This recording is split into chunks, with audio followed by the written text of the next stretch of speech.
This is your kin, the Yoshkin, bringing you some Splatoon 2. Well, more of a basics to Splatoon 2. For any newcomers that are coming in or want to see some gameplay, this is actually the Splatfest gameplay that was here on Saturday, Eastern Standard Time, 6 to 10. So that'll be in the background while I'm talking about, well, the basics. More importantly, the basic roles of Splatoon 2. I feel that there are about 3 different roles you should be playing as in a game, and the 4th player can play in one of these 3 roles. And these are what I call the 3 S's: the Splatter, the Slayer, and the Stayer. Now, since I'm about to be talking about Turf War first, the Stayer doesn't really have any, well, much of a use. It's more in ranked play, which I'm going to get gameplay of later from the original Splatoon. So that would be in another video.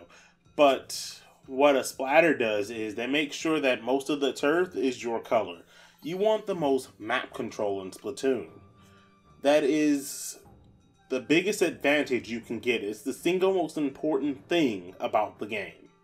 The more map you have covered in your ink, the faster you can move.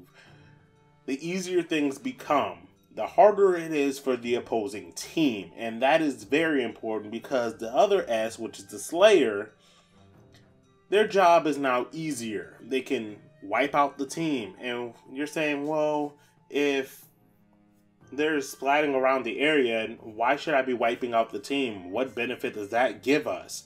Well, wiping out the team does have its benefits. First off, you actually cut in half, or at least 60%, that is, without certain perks, of their special gauge. And denying them special gauge entirely is probably the best move to do in the game. Without a special gauge, and you're constantly getting special gauges filled up, you can deal more damage to them, cover more map. You can lock them down, essentially, because they can't move. And they have no means of fighting back because every time they respawn, their special gauge goes down by half or 60%, depending on what perk you have.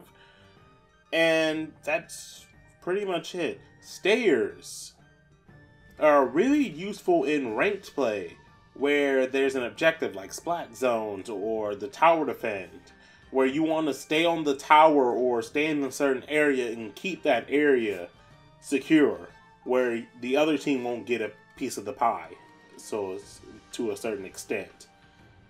A Stayer role is essentially survival. You want to make sure you stay alive for the longest. You make sure you don't want to get splatted. You want to have that Slayer instinct in you to take out that team member that's over there and stay alive.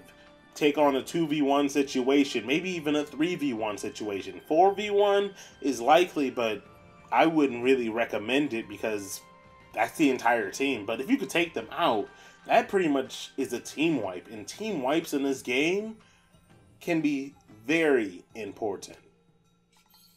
Once you get a team wipe and they have to respawn all at once, it really throws them off a bit, but they can also come back together. It's depending on the team and if they have any communication with them.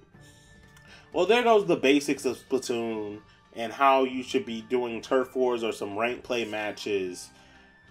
That's all I really wanted to get into this video, and I hope you enjoyed it. And remember, this is your kin, the Yoshkin, and I'll see you guys in the next one. Bye-bye.